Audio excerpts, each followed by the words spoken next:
Dark Souls 2 is a brilliant game. It takes into account the Age of Fire and the Age of Dark, and asks the question, why are there only two options? And then continues this idea by shutting out both ages by making something else the main plot of the story, something that I will explain throughout this video. So without further ado, let's get started. So before we start talking about the story, we need to address the game as a whole. Dark Souls 2 requires a different mindset in order to grasp what the game is trying to tell you. As we saw in Dark Souls 1, the game relied heavily on the cycles of the world to be the main plot. It's all about the Age of Fire and the Age of Dark, and what these cycles mean, how they impact the world, and what age we'll choose when we get to the end. This means it also relies heavily on the world itself. Dark Souls 1 was about our four lords, how they rose to power and what they did with that power, and what the state of the world is because of said power. As such, we play a very insignificant person in regards to the overall world, but Dark Souls 2 isn't like that. It's not about the Age of Fire and the fate of the world. It's about one kingdom and how this one kingdom handled its own cycle. Lordran was important as it was the first kingdom in the Age of Fire, but Drangleic isn't important at all. It's just one of the hundreds of kingdoms built on the same land, and that's what makes Dark Souls 2 so special. It's the insignificance of this game that makes it so compelling because it isn't tied down by the world's pantheon. It uses what Dark Souls 1 created as a way to write its own story. This game isn't about the cycles, it's about one small part of the cycles, the undead curse. And the quicker you realize that Dark Souls 2 is reshaping the proverbial mold that is Dark Souls 1, the better this game gets. But to explain why, we need to start playing. Our opening cinematic shows our character collapsing in a rainy forest. The narrator talks about the undead curse and how it will infect your mind, how it has the ability to remove all that you hold dear and all that you remember. With every minute, the curse gets worse and worse until you go hollow, as that is the fate for all undead. But this narrator speaks of a kingdom called Drangleic and how we'll walk towards its gate without ever knowing why. We know why we're here in Drangleic, as our character is trying to find a cure for the undead curse so they no longer feel its effects, but they're unsure of why Drangleic specifically. Just as the mind gravitates towards the smell of food when hungry, the mind of the undead is drawn to souls, and Drangleic has plenty of them. To get to Drangleic, we must cross a lake and enter a portal. The scene tries to portray this event as some marvelous spectacle, but that couldn't be farther from the truth. Once we cross this gate, we're never coming back. We'll either be trapped here until we cure the curse or go hollow. The gate is even surrounded by bright bugs, which are known to comfort the dead, almost like it's luring us to our deaths. So for one final time, we gather our thoughts and jump.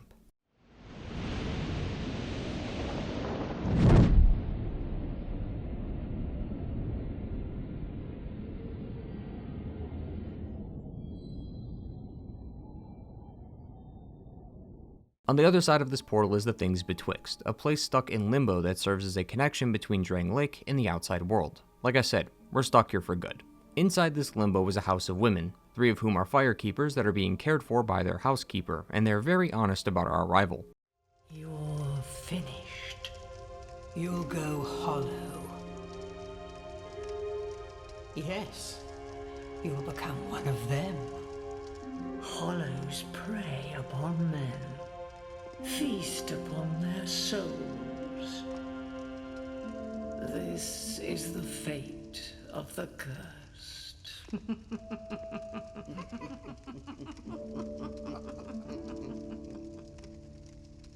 We aren't the first undead to walk through their doors, and we won't be the last, and all of them have met the same fate, so what makes us any different? Dark Souls 2 tries to set in this feeling of hopelessness, something that's very consistent throughout the trilogy. No one truly believes we can accomplish our goal, but that's what makes the Emerald Herald so wonderful. She believes that we can succeed in our goal and will help us in any way that she can, and by providing us the means to level up, she might be the most helpful person in the game. This is why the level up ladies of the franchise have always been seen in such a positive light. They don't discriminate, and they don't bother questioning if what we're doing is working. They have an undying motivation to help us succeed, regardless of if there's something to gain from it. They're like a bright light in a dark tunnel, as all around them are people who have given up. I am Soldan. And like you, I lost everything. And now I'm here.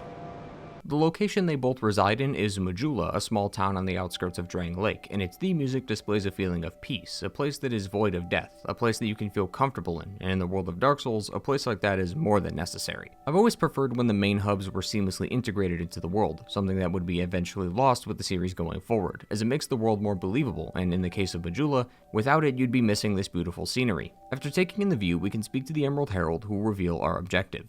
Seek those whose names are unutterable. The 4 endowed with immense souls. These 4 beings are known as the 4 Great Ones, the Lost Sinner, the Old Iron King, the Rotten, and the Duke's Dear Freja. Just like before, we have 4 beings that need to be slain in order to continue, and just like Dark Souls 1, how we go about killing them and in what order we want to go in is entirely up to us. But one thing to point out though is that the Emerald Herald isn't a Firekeeper, at least she wasn't originally. Her real name is Shanalot, and she was given this name by the dragons. Her purpose was to break the undead curse, but seeing as there is thousands of hollows in Drangleic, she clearly failed. Her goal now is to just rest at Majula, guiding the undead on their journey to succeed King Vendrick. Before we go though, I want to talk about the NPCs. I think Dark Souls 2 really dropped the ball when it came to these characters. Many of them are extremely forgettable and seem to only be placed in the world so that the player can be given a tangible item rather than an engaging story. Benhart of Jugo is a good example, as he seems like a compelling character that may have a memorable quest, all for it to crumble almost immediately. His whole questline revolves around his family heirloom, the giant teal sword resting on his shoulder, which you may recognize as the Moonlight Greatsword, except this one is a fake. It doesn't have the magical properties of the original, but Benhart believes that with enough strength he can unlock its true power. I would have dropped this quest entirely if it wasn't for the fact that he gives us the sword at the end of it. He provides little to no substance to the world, and this goes for a vast majority of characters we meet. There are over 40 NPCs in this game, and about 90% of them provide the player with a service, and some of their services are either outclassed or completely useless. Lenigrast is the Majula blacksmith, but the player may find Macduff, another blacksmith, except Macduff can do everything Lenigrast can do, but with the added bonus of being able to infuse weapons. And Gevlan is a lonely merchant who only sells 5 items, 4 of which are poison. He also has 3 set locations, so in order to purchase his services, you'll need to go out of your way to find him, and that's if you really want poison equipment. There's just so much clutter, as half these characters could literally just combine into one general goods merchant. Thankfully, it's not all bad. Lucatiel has a wonderful questline as she shows us the horrific reality that is the undead curse. She was a warrior of Mira, but now she barely remembers who she is. By the time we get to the end of her questline, she's practically pleading for us to remember her name, as she may not remember it herself. It's unclear why she came to Drangleic in the first place, but given that her brother Aslatiel will invade us only a few feet from her final location, it's possible that she was looking for him. But now both of them have succumbed to the curse's affliction, never truly knowing what happened to the other. Thankfully, Lucatiel isn't the only character of note in this game, as the feud between Creighton and Pate and the peaceful conversations with Vengarl were fantastic. Being able to take the role of a detective and truly uncover which one is telling the truth, and then choosing a side before one prevails, was a great investigation. And the fact that a talking head can get me to listen to his life story as he thinks about his past life and how much he despises it, shows me that this game has some wonderful stories that are just waiting to be uncovered. You just have to weed through the dozens of merchants in order to find them. Getting back on track, we're still on the hunt for the 4 Great Ones. Once again, this is similar to Dark Souls 1, but instead of ringing the bells of awakening and then finding the Lord Souls, we just have to find the souls already. If you remember from that video on Dark Souls 1, I said that the Bells of Awakening section was a bit slow, as not much in terms of plot was happening. It wasn't until we rang them that the story really started to take off. Well, in Dark Souls 2, it's the same unless you look at the bigger picture. Before we get to the 4 Great Ones, there are a lot of other areas we need to go through first. For example, to get to the Lost Sinner, we need to go through Majula, to Hade's Tower of Flame, to No Man's Wharf, through the Lost Bastille, and then to Sinner's Rise where the boss is located. All of these locations will seem pointless, and if you just only do this boss fight, it will continue to feel like that. It isn't until later in the game, when the climax hits, that things start to make sense. No Man's Wharf is a small port town, and its final boss is the Flexile Sentry. The Sentry's job was to take as many undead as they could fit on this boat and send them to the Lost Bastille, which is a prison for the undead. But this isn't the only location to have lore regarding the curse. The Huntsman's Copse was a hunting ground for the Old Iron King's men, who were tasked with killing any undead on sight. But as you would expect, they too also succumbed to the curse. Next to this area is the Undead Purgatory, where a chariot rider continually kills and punishes the undead. It's also possible that these necromancers were purposely stationed here. This may imply that the necromancers were used to resurrect the undead so that they can be repeatedly killed for entertainment. Like I said, this game does not focus on the cycles of the world, it's all about the curse, and this is only discovered once we get further in the game, but in the beginning it may seem a bit overplayed. That's why it's required to have a different mindset going into this game. If you're thinking about the cycles, then this game's lore will be boring and repetitive, but it's actually brilliant once everything comes together, as these early areas are showing how different rulers are reacting to the curse and what their actions are as a result of it. And speaking of rulers, one of them happens to be one of the 4 Great Ones. The Old Iron King resides in the Iron Keep, but to get there we must pass through the Huntsman Copse, which we know is the place the Old Iron King sent his men to hunt the undead. Behind this location is Harvest Valley and Earthen Peak, 2 areas that are coated in poison thanks to one individual, Mytha, the Baneful Queen. Mytha's story is rather tragic. She wasn't originally like this monster we see today. She was a beautiful queen, but her drive to win her beloved's heart back is what drove her to such lengths. Mytha's story, though, does have some complications. She is named both queen and princess in that she loved a prince and sought the king's affection. Her story is very confusing because we don't really understand whether she was a queen and a princess or just one of them, but Whoever this person was, it's clear they did not love her, and thus she began using poison as a way to obtain beauty. But this came with its own set of problems, as the poison started turning her into a snake-like monster, and yet while she was sulking around her room day in and day out, trying to win the heart of a man, she unknowingly already succeeded in doing just that. The Covetous Demon was a human who loved Mitha and cherished her no matter what form she took. He tried to showcase his love for her through gluttony, but this too would change him and turn him into the monster we see today. But despite his change in appearance, his love for the Queen never wavered. Behind the poisonous swamp of Earthen Peak is the Iron Keep, home of the Old Iron King. The Old Iron King was a lord of very little power, but he would then eventually meet a knight called Sir Alonne who trained his soldiers in the art of battle. The Old Iron King would then eventually build his kingdom, but doing so cost him almost all his assets. But one day he discovered an iron-producing miracle. This allowed him to control iron to his heart's content, which led to the Iron Keep, a giant fortress made entirely of iron. He started creating soldiers made entirely of iron, and even a demon of fire called the Smelter Demon. This idea of creating things of free will with only raw materials is also related to the Undead Chariot, which of course was his creation, so he's quite familiar with this craft. Eventually, for whatever reason, Sir Alonne would leave the Iron Keep and set out in search of unknown lands. After losing his most trusted knight, the Iron King sought the counsel of a man named Agil. He was presumably a pyromancer due to his goal of trying to give fire a will of its own. The two worked together to create the aforementioned Smelter Demon, but this would bring disastrous consequences to the keep. The two never considered that by giving something free will, it has the chance to turn on its creator, and the Smelter Demon did just that. With one swing, it obliterated the Iron King and sent him into the lava it was born from. This act also caused the lava to take on a much larger form and crash into the Iron Keep, consuming it in lava as we see now. But while the keep and its soldiers were scrambling to higher ground, something else happened. The Iron King's body came in contact with an old soul, the Old King's soul. To those in the present day, he's known as the One Who Shall Not Be Named. But for us, we know him as Gwyn. When killed, the Old Iron King will drop the Iron King's soul, but it's only on New Game Plus that we uncover the truth, that the Old Iron King has come to possess the very soul that Gwyn possessed all those years ago. But the Old Iron King isn't the only one. Each of our 4 Great Ones has come in contact with a soul that belonged to a notable character from the past game. But not only did it give them strength, it may have also carried with it the emotions of those it belonged to. Both Gwyn and the Old Iron King share a theme of power. Gwyn wanted to keep his godlike power and as such took multiple steps in order to achieve that, like linking the First Flame, branding humanity with the dark sign, and tossing things he felt could threaten their rule into the painted world of Ariamis. And while his feelings weren't as fierce as Gwyn's, the Old Iron King also desired power. He wanted to ensure a protected and impenetrable kingdom, while also relishing in the power that comes with being a king. So he used his power to create a giant kingdom with skilled knights and dozens of monstrous creatures made from iron, and then displayed his power by tormenting the undead for sport and torturing them endlessly simply because he could. But while the Iron King tortured undead against their will, there was one person whose torture was self-imposed. Located in the Sinner's Rise, underneath the Lost Bastille, is a prisoner who willingly imprisoned themselves for the sins of their past. According to Shalaquar, Majula's resident feline, her sin was that she tried to light the first flame. But the key word is light, implying that it had already gone out. So how would this be considered a sin? If anything, it would be the opposite.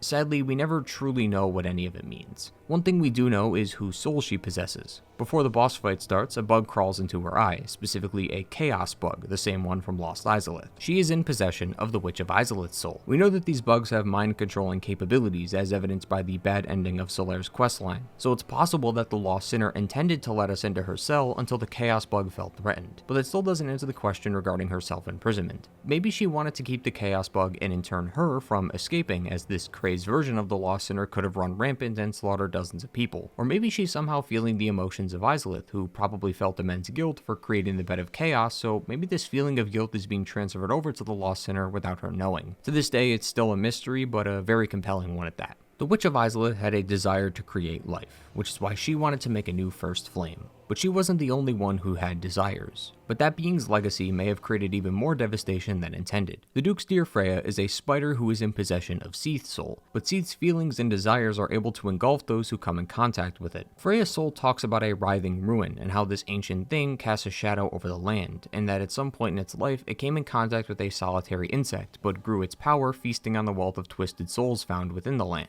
If we defeat Freja, we can enter the Lord's private chambers, Firekeepers, which houses the Duke of Seldora himself, and a cage that presumably belonged to Freja. The writhing ruin was created from Seath's intense feeling of want. He searched endlessly for a way to be immortal, even when he was plagued by insanity, and it's because of how powerful his desires were that they seemed to linger on past his death. The writhing ruin would go on to possess others in an attempt to obtain something, as he possessed a being that turned Man-Scorpion Tark and his wife into half-human creatures. It has this insatiable urge to achieve something. What that something is will depend on the individual. Seath wanted immortality, and Freja may have just wanted strength or power. Regardless, this writhing ruin will presumably seek something until it doesn't for eternity and ruin many lives in the process. It's obvious by now that there seems to be a parallel between our old cast and our new ones in regards to their feelings and emotions. Whether they received these similar feelings when they came in contact with the old souls, or the souls were attracted to them because of their feelings, is unknown, but our old friends' legacies continue to bring disaster even after their death. But for one of them, that may not be the case. Our final great one is the Rotten. In Majula, there is a giant pit, and assuming you can get down there without dying, you'll arrive at the Grave of Saints, a catacomb that used to be a burial site before it was overrun by rats. I was admittedly a bit confused running through here, as I thought this was some ongoing joke I wasn't aware of, as there's a literal rat talking to me, calling me his servant in the most serious tone possible. It's pretty pointless, and it's best if we ignore it and moved on, but sadly we won't be doing much moving as much as we will be falling. Dark Souls 2 somehow managed to surpass Blighttown in quality by making the gutter a darker version of Blighttown, all while being poisoned thanks to these statues. Just like Blighttown, the lore is quite similar, as these are the citizens of various kingdoms that were tossed away out of sight from the rest of the world. After the gutter is the Black Gulch, the home of the Rotten. The Rotten possesses the soul of Nito, but instead of their emotions being similar, it seems to just be their appearance. Nito was an amalgamation of skeletons, and the Rotten is an amalgamation of dead bodies. But whereas Nito was hellbent on administering death throughout the world, the Rotten seems to sort of embrace or comfort it. These statues might possibly be the people who have died down here in the pits. He might be trying to comfort these hollows in their new life, and these statues seem to be a showcasing of his feelings towards his new community. What is rather odd though is that these statues in the boss room don't shoot poison at us, so it's possible that they weren't meant to shoot poison originally, and it's because of this poisonous rot that has taken over the pits that they're allowed to do so. Through our discussion about the Great Ones, you obviously noticed the connections between our old and new cast of characters, but you may have also noticed the lack of lore. There is a lot of information that is either completely unclear or only given some amount of weight thanks to the abundance of theories from the community. Dark Souls 2 is both the most understood and most confusing game within the trilogy, it just depends on what answers you're looking for. However, I feel like I'm content with this. One thing that bothered me about Dark Souls 1, as we discussed before, is that I left some of these boss arenas with more questions than answers. I wanted to know who the four kings of New Londo were and how they rose to power. I also wanted to know more about Nito and his role in the world after the war with the dragons, and while I definitely have similar questions regarding some of our great ones, I left majority of these areas feeling complete. Like I had learned what needed to be learned and I uncovered the real story. And that's the benefit of creating something like Dark Souls 2. We don't really need to know what these great ones did and how they shaped the fate of the world, because they didn't. Despite how important many of the characters in this game may seem, at the end of the day they're just another kingdom in a long line of other kingdoms. No one is going to remember them and no one is going to care about them. That is why I feel satisfied when leaving the Black Gulch or Sinner's Rise. I've uncovered enough lore to get a generous picture of their life, with a few holes just big enough for me to make some solid theories.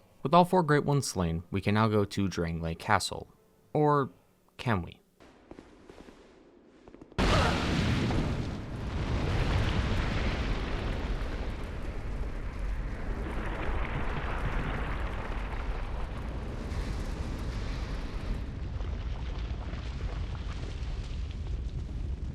This is Aldea, the brother of King Vendrick and the scholar of the First Sin. Aldea's story is very unclear at the moment, but we'll eventually learn more about him later. Once we enter Drangleic Castle, we'll see this phantom by the name of Welliger. He's a sort of lore dump, which admittedly might not be the best way to handle this information, but given the nature of these games where you can go a whole playthrough without really knowing anything, maybe it's necessary. Regardless, Welliger shares with us some backstory on Drangleic and Vendrick. King Vendrick conquered four great ones and built a kingdom upon their very souls. He then met a lady named Nashandra who warned Vendrick of another looming threat. These beings were known as giants. King Vendrick would eventually cross the seas and battle these giants, completely decimating their civilization. As a consolation prize, he took most of them prisoner and ran experiments on them. This is what led to the creation of the golems, these beings we see inside the castle, and with the golems he was able to build Drangleic Castle. Later in the game, we'll acquire this item called the Ashen Mist Heart. This allows us to peer into the memories of some specific beings. Most of these memories are from dead giants we come across in the first level. These all showcase different sections of Drangleic being overrun by giants, giants, and one of them even shows us the location of the giant lord. We see the destruction that they left Drangleic Castle in, and we can also see how outmatched the soldiers really were. Even though they outnumber them 3 or 4 to 1, they're getting decimated at every turn. But somehow they were able to persevere, considering there's no giants in Drangleic. But I think the person responsible for some of this victory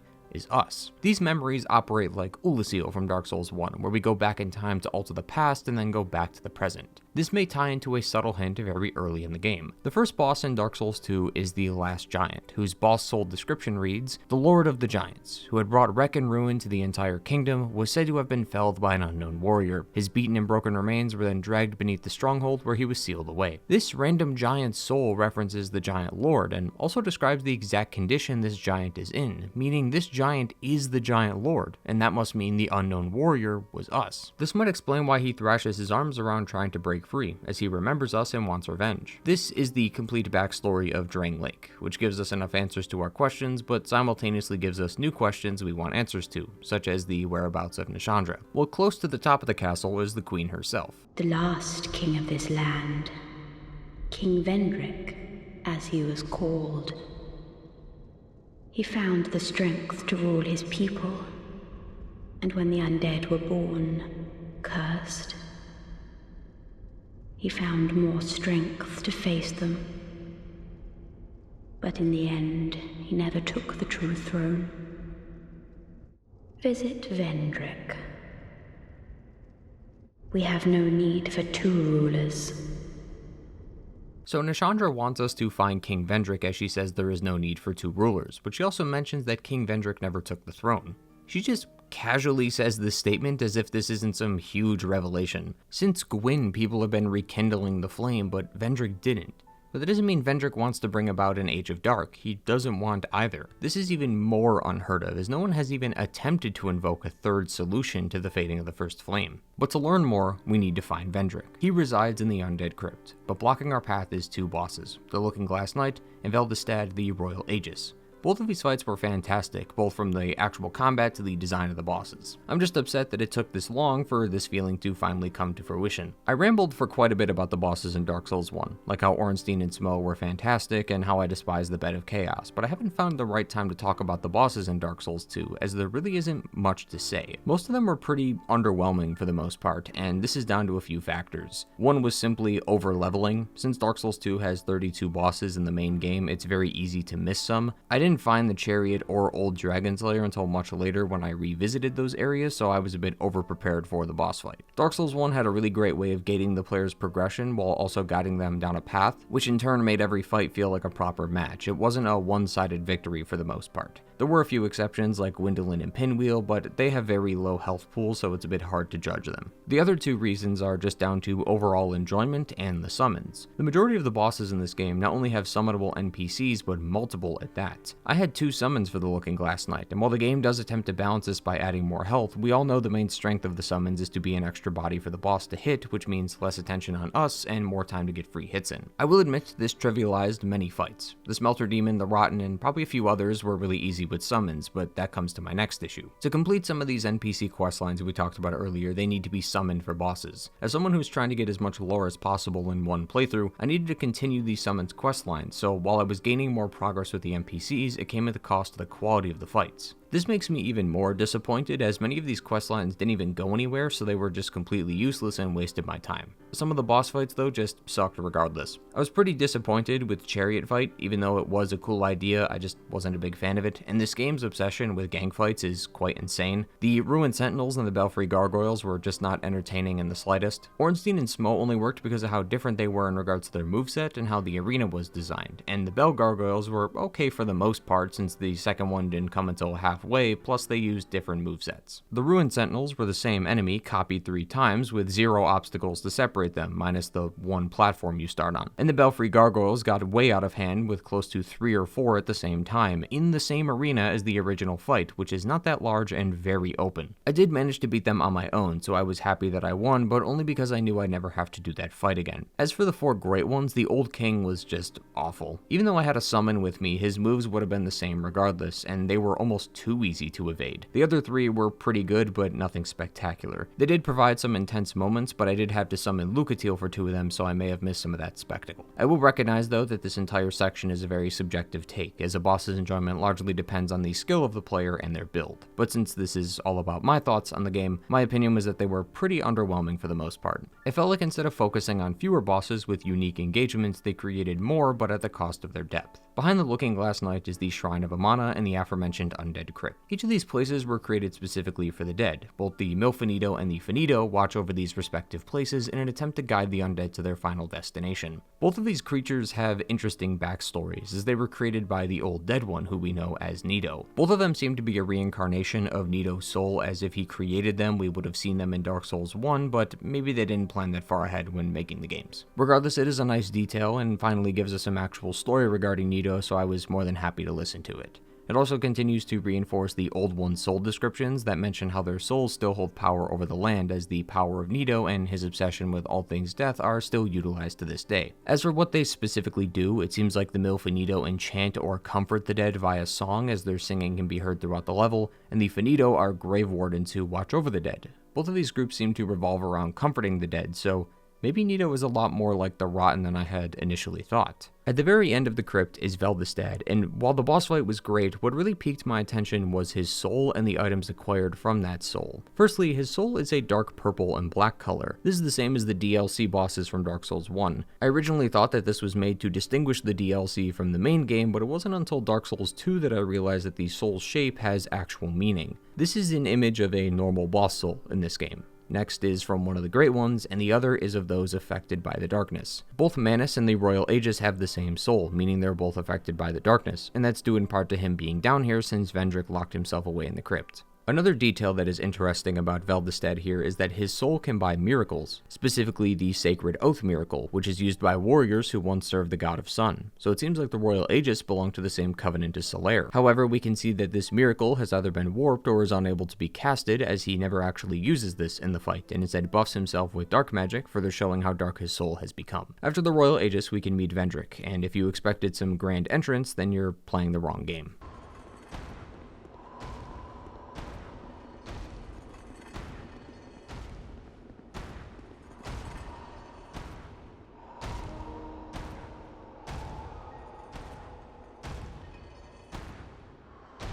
Just like Gwyn, the most powerful being in the game's world is reduced to a hollow and mindless state. Vendrick's condition actually seems to be much worse, as Gwyn at least retains some of his combat abilities, but Vendrick can barely swing his sword if you choose to fight him. All is not lost though for our king, as if we return with the Ashen Mistheart, we can peer into his memories and be able to talk with Vendrick prior to his hollowing.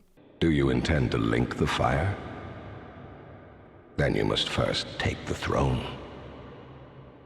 Prove your worth. Find the ancient crowns. Seek adversity, and they will be yours. Vendrick tells us to seek the crowns. These crowns belong to 3 rulers, and also happen to be our 3 DLC. These DLCs not only provide us with additional lore regarding other kingdoms, but also what caused these kingdoms to collapse. When we finish each DLC, we can gain a crown, and after obtaining said crown, we can talk to Vendrick for more dialogue. Some of the dialogue is relevant later, but a common theme throughout his speeches is the idea that we're given a choice. All throughout Dark Souls 1, we were told to link the flame, and that if we failed, the Age of Dark would arise and that would be the end of the world. But King Vendrick is more than content with you making your own choice. This goes back to what we discussed before. Vendrick didn't want an Age of Fire or an Age of Dark, he just wanted to find a way to break the curse. This also ties into his brother Aldia and some of his dialogue when we meet him again. All men trust fully the illusion of life. But is this so wrong? A construction, a facade, and yet a world full of warmth and resplendence. Young Hollow, are you intent on shattering the yoke, spoiling this wonderful false loop? Aldia is definitely the most fascinating character in this game.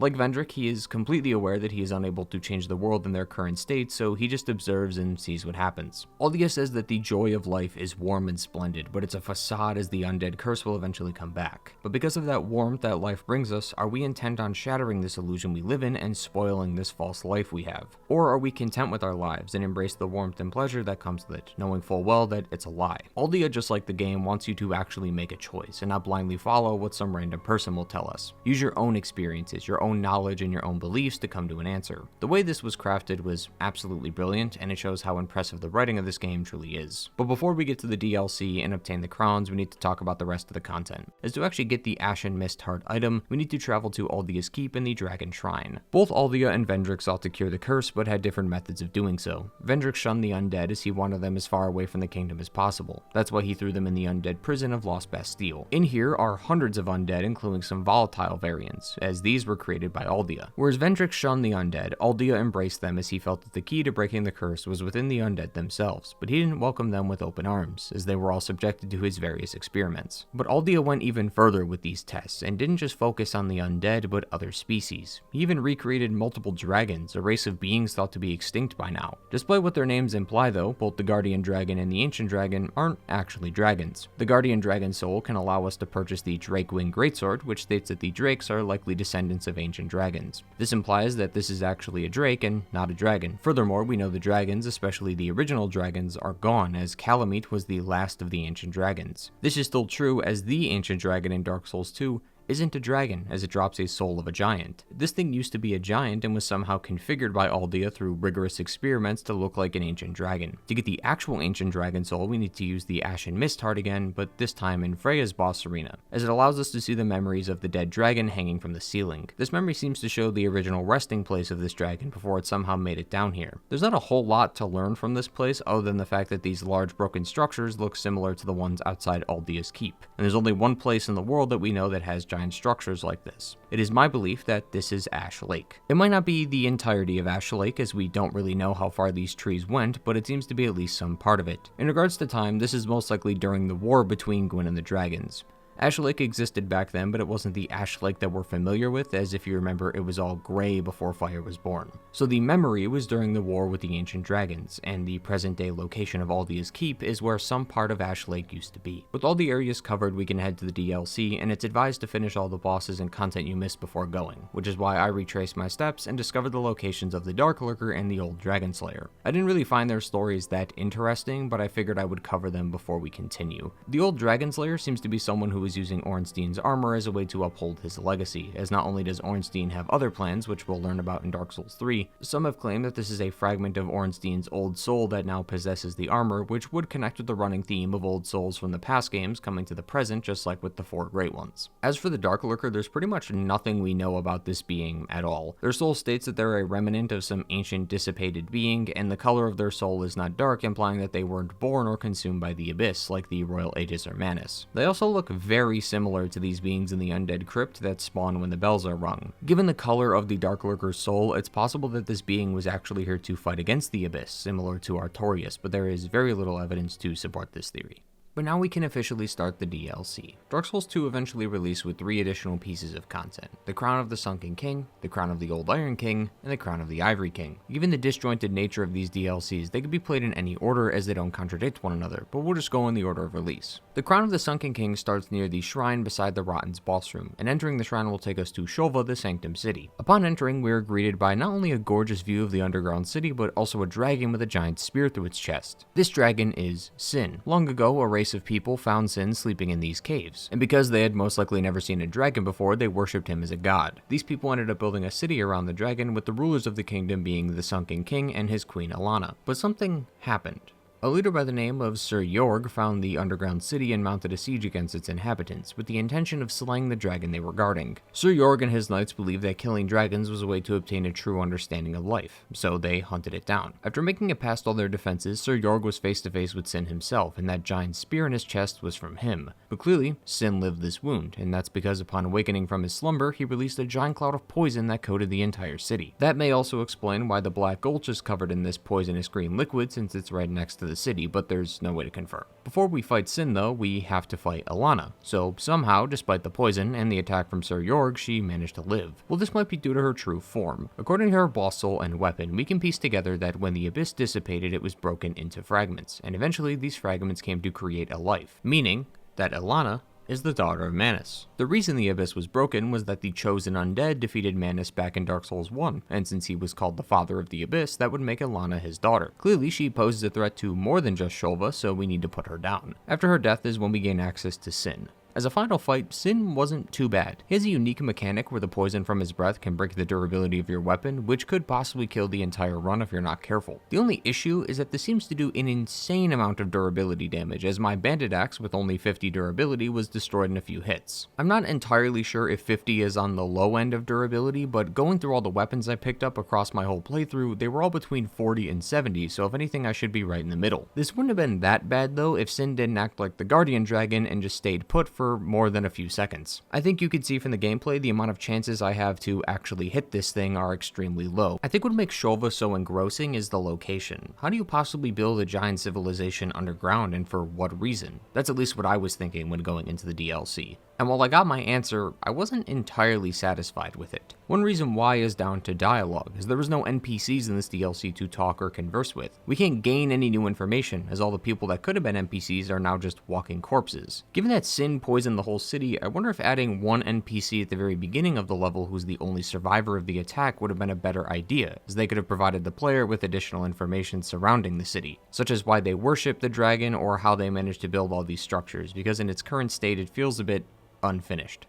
The Crown of the Old Iron King is our second DLC and is of course based around the Old Iron King from the main game. This DLC takes place in one of the largest towers he erected called the Broom Tower. To find the crown we need to traverse the entire tower all the way down to the bottom, which was incredibly tedious. There were a lot of traps and enemies that can be very annoying to deal with, but given that the DLC seemed to want to spike up the difficulty, these additions kind of made sense. This tediousness also added to the realism of the level, as it takes quite a long time to scale this entire tower, which is logical given its size. And the tower itself isn't just empty space, as all the space is being used for some sort of purpose, whether it's these smaller guys carrying these giant barrels or the vast amount of machinery within the tower that was made to produce iron. It also fits in well with the theme of the Old Iron King's obsession with iron and how he gained a lot of power from his production of iron. This DLC, however, adopts the same storytelling as the Sunken King, in that there are no NPCs to talk to throughout the entirety of its runtime. But what makes the Broom Tower different from Shulva is that we already have numerous levels and items filled with lore about the Iron King. Shulva was a completely new area with zero reference to the main story, which is why I enjoyed it a bit less regarding the NPC interaction than the Broom Tower. Even though the first boss is technically another smelter demon, the real first boss is actually the Fume Knight. I have zero issues regarding this fight. I actually thought it was perfect. I've stated this many times before, but I prefer the fast combat of the future FromSoft games as opposed to the slower, more methodical nature of the early Souls games. It's not that one is objectively better than the other, it's just a personal preference of mine, and just like with Artorias and Manus, the Fume Knight is another boss that is slowly ramping up the speed of its attacks. They aren't incredibly fast, especially by modern Souls game standards where a 10-hit combo can be finished within mere seconds, but the Fume Knight is definitely a far more faster paced fight compared to the rest of the game. And this even continues with the other boss in this DLC, which is Sir Alonne. It's just like the other boss fights of this game where you have to look at your health, stamina, and both your and the boss's positioning all at the same time and then calculate what to do given the parameters, except much faster. I understand this is not everyone's cup of tea, but it's most definitely mine. And even better, the Fume Knight has actual ties to a previous character from the main game. King Vendrick had two trusted knights who he considered his left and right arm. One was Veldestat and the other was the Fume Knight. However, the two clashed, which led to the Fume Knight's defeat. What's interesting is that if you defeat the Royal Aegis, purchase his helmet, and then wear it during the fight,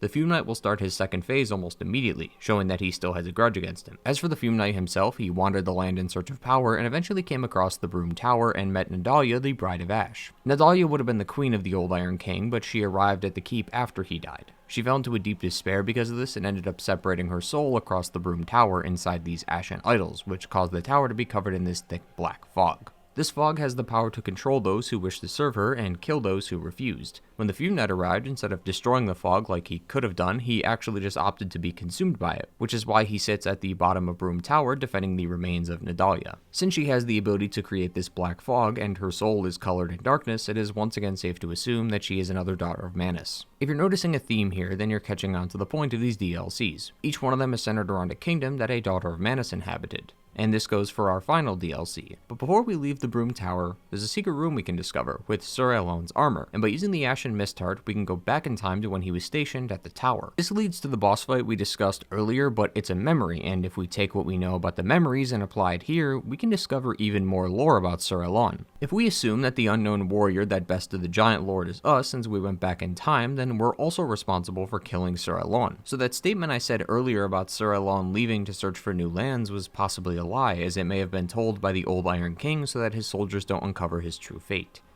which makes things a lot more sinister than they seemed. Our third and final DLC is the Crown of the Ivory King. The Ivory King was the ruler of the kingdom Eleum Lois. Upon entering, we can see that it is covered in snow, and given that there isn't any snow in Drangleic, we must be pretty far from the original kingdom.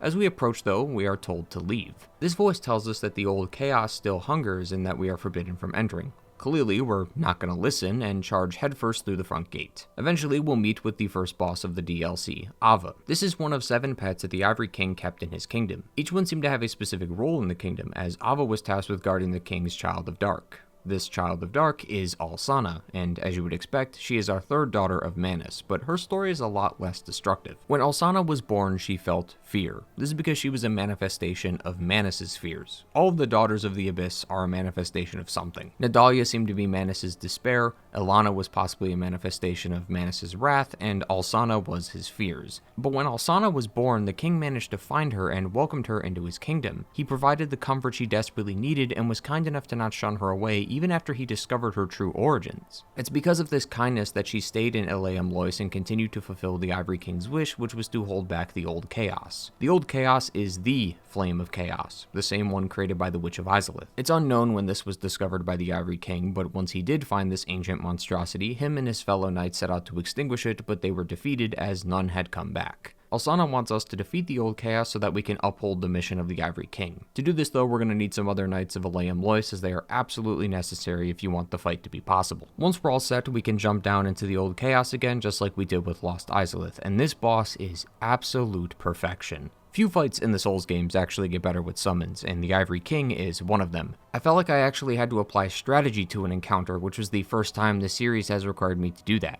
I don't mean strategy in the sense of reading the boss's moves and making sure how to punish and when, as that's just baked into the overall combat of the encounters, but I mean the actual decision making I had to employ, such as which enemy to attack and when, which was something I did not expect I would be doing going into this fight. I was running around finding knights who were outnumbered and assisting them, or if it was the opposite side of the spectrum, I would add myself into the mix, making the fight easier. This is almost necessary for the fight as well, since you're going to be doing the most amount of damage compared to all the other knights, so your decision in this fight will largely impact how the second phase will go. I'm not entirely sure if the knights can die in the first phase, given they have an obscene amount of health, but if they can, it just further adds to my point. Having 2 giant teams of warriors fighting against one another is one of the greatest things I've ever experienced, and is without a doubt the best fight this game has to offer. From the actual fight to the layout of the arena, which is engulfed in the fire from the Flame of Chaos, it was just all perfect, and would have been such a great way to end this trilogy of additional content. But never in my life have I seen a DLC do so well all throughout the entirety of its runtime,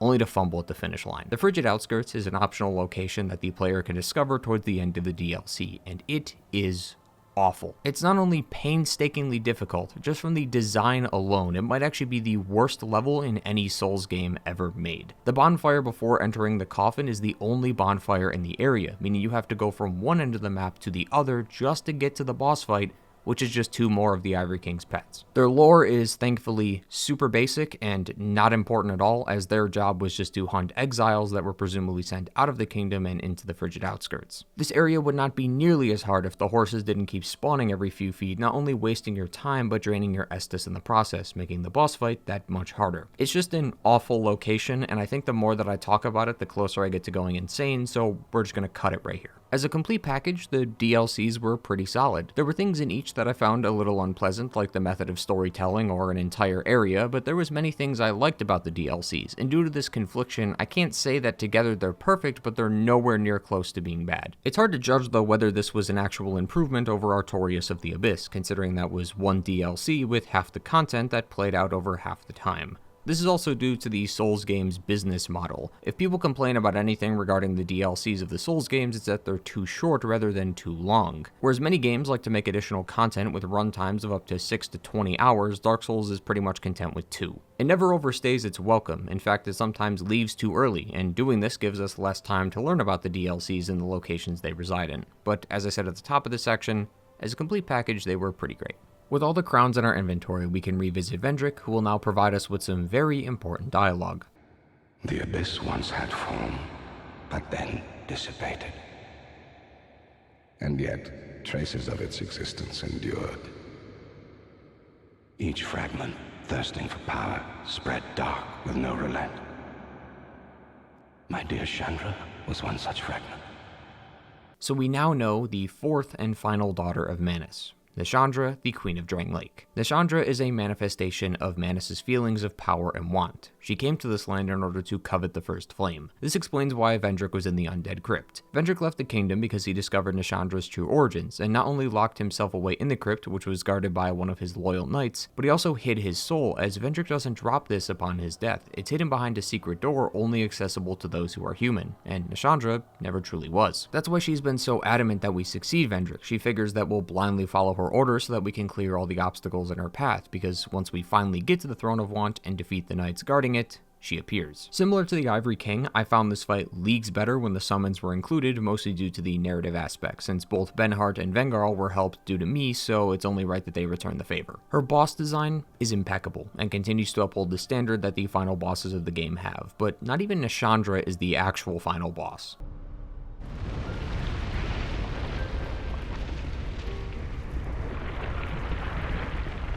Aldia is the actual final boss, assuming you fulfilled a few tasks along the way, which is just meeting him a few times in specific locations and then specifically killing Vendrick before Nashandra. As a final boss fight though, it felt like a bit of a letdown. I think Nashandra had way more intensity and narrative weight behind her. Aldia has been this ominous figure that just shows up, says a bunch of shit, and then leaves, and now all of a sudden I'm supposed to care that we're fighting him. I get why he's fighting us. He's supposed to test our might to see if we're truly going to be the next monarch of the Throne of Want, but that doesn't make it right. The same could be said for Nashandra, given she makes an appearance a whole 2 times in this game, but that seemed to be intentional, as the reveal of Nashandra was supposed to be this mysterious event, which makes this next part even more confusing, as the Emerald Herald can literally spoil for us that Nashandra will be coming for us. I completely missed her on the way down, so I never got to hear this, which ultimately made the impact of this cutscene hit harder, which begs the question of why it was mentioned in the first place. I find it hard to believe that many people miss Nashandra at the top of the castle, so they're well aware of who she is, so just keep the mystery hidden until the final moments. It kills the entire impact of the scene if we're just told right before entering that she's gonna fight us. After the defeat of the 3 bosses, we can select our ending, and while this game does have 2 endings, what these endings represent is rather interesting. Our first ending is entering the Throne of Want. This is sort of like the kiln of the first flame, just a little bit different. It allows us to choose the fate of the world, but we never get to see our choice. It is both the Age of Fire and the Age of Dark ending together. It's never known what our character chooses, but that's the part of the roleplay when it comes to RPGs. We make up the rest of the story. Did our character choose fire? Did they choose dark? Or did they do something else? And that something else is following in the footsteps of Vendrick and Aldia. We leave the throne and search for an answer to the undead curse. We don't know if we'll succeed, but it's worth a try anyway. Doing this is sort of like operating a dig site. Yeah, Vendrick and Aldia spent decades digging, trying to find a solution and failed, but now thanks to them, we know of a decade's worth of methods that won't work, bringing us closer and closer to finding a cure for the curse. And that's the beauty of the second ending. It's not only in perfect sync with the rest of the game as it continues to make the curse the main plot of the story, but it gives us an option that we as players hadn't really considered up until this point. Dark Souls 1 did a phenomenal job of grooming us into believing that there were only 2 choices, but Dark Souls 2 refutes this claim and adds a third. As a final note, Dark Souls 2 was a brilliant game. I went into this game with mild expectations, but was blown away by how impressive the story was and how surprisingly easy it was to grasp. Many questions are still left unanswered and will never be answered, but I left this game with an understanding of its story, its themes, and what emotions it had intended to invoke in me, and that is incredibly admirable. But the world of Dark Souls isn't over. The fire of the world will fade once more, and yet despite the impending doom of the Age of Dark getting closer and closer, no one seems to care. But we'll talk about that in Dark Souls 3. Thank you all for watching today. Be sure to like and subscribe if you're new. I can't wait to talk about Dark Souls 3 with all of you, as I have a lot to say about it. So if that interests you, then be sure to stick around. To hold you over though, not only do I have other videos on the other Souls games, but other series as well. As always, thank you to my returning viewers for coming back to another video, and take care everyone. Goodbye.